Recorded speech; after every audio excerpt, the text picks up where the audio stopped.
છેલ્લા ઘણા દાયકાઓથી શિરડીના સાનીબાબાની ઓળખને લઈને વિવાદ ચાલી રહ્યો છે.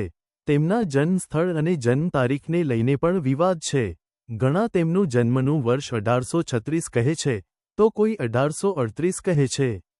સાનીબાબાએ પોતાનું મોટાભાગનું જીવન શિરડીમાં વિતાવ્યું હતું. 18 ઓક્ટોબર 1918ના રોજ જ્યારે તેમનું નિધન થયું, તો અંતિમ સંસ્કારને લઈને પણ વિવાદ થયો હતો.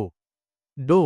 સી.બી. સતપથીએ પોતાની બુક શિરડી સાનીબાબા ઇન્સ્પાયરિંગ લાઇફમાં સાનીબાબાના છેલ્લા દિવસોનું વિસ્તારપૂર્વક વર્ણન કર્યું છે.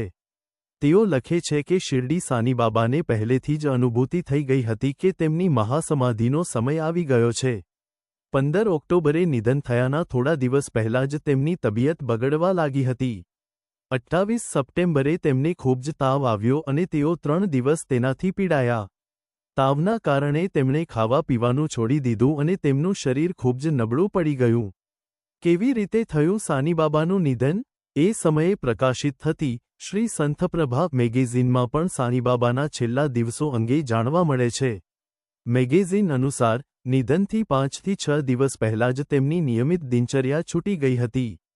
તેઓ રોજ લેંડીબાગ અને ચાવડી જતા હતા, પરંતુ બીમાર થયા બાદ જવાનું બંધ કરી દીધું. 15 ઓક્ટોબરે બપોરે દ્વારકામાઈમાં આરતી થઈ. ત્યારબાદ બધા જ અનુયાયીઓને ઘરે મોકલી દેવામાં આવ્યા. લગભગ 2:45 વાગ્યે સાનીબાબા પોતાની ગાદીએ બેઠા. તે સમયે તેમના નજીકના 2 અનુયાયી બયાજી અપ્પાજી કોટે પાટીલ અને લક્ષ્મીબાઈ હાજર હતા. સાનીબાબાએ તેમને પોતાને બુટીવાડા લઈ જવા કહ્યું હતું. છેલ્લા ઘણા દાયકાઓથી શિરડીના સાનીબાબાની ઓળખને લઈને વિવાદ ચાલી રહ્યો છે. તેમના જન્મ સ્થળ અને જન્મ તારીખને લઈને પણ વિવાદ છે. ઘણા તેમનું જન્મનું વર્ષ 1836 કહે છે, તો કોઈ 1838 કહે છે.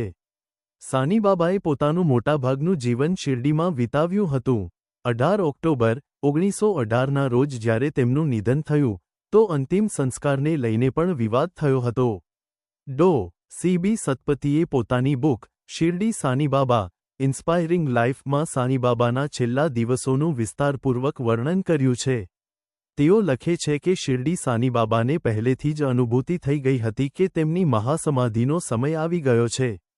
15 ઓક્ટોબરે નિધન થયાના થોડા દિવસ પહેલા જ તેમની તબિયત બગડવા લાગી હતી. 28 સપ્ટેમ્બરે તેમને ખૂબ જ તાવ આવ્યો અને તેઓ 3 દિવસ તેનાથી પીડાયા. તાવના કારણે તેમણે ખાવા પીવાનું છોડી દીધું અને તેમનું શરીર ખૂબ જ નબળું પડી ગયું.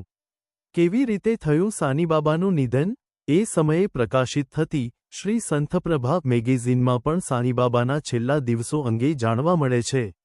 મેગેઝિન અનુસાર, નિધનથી 5 થી 6 દિવસ પહેલા જ તેમની નિયમિત દિનચર્યા છૂટી ગઈ હતી.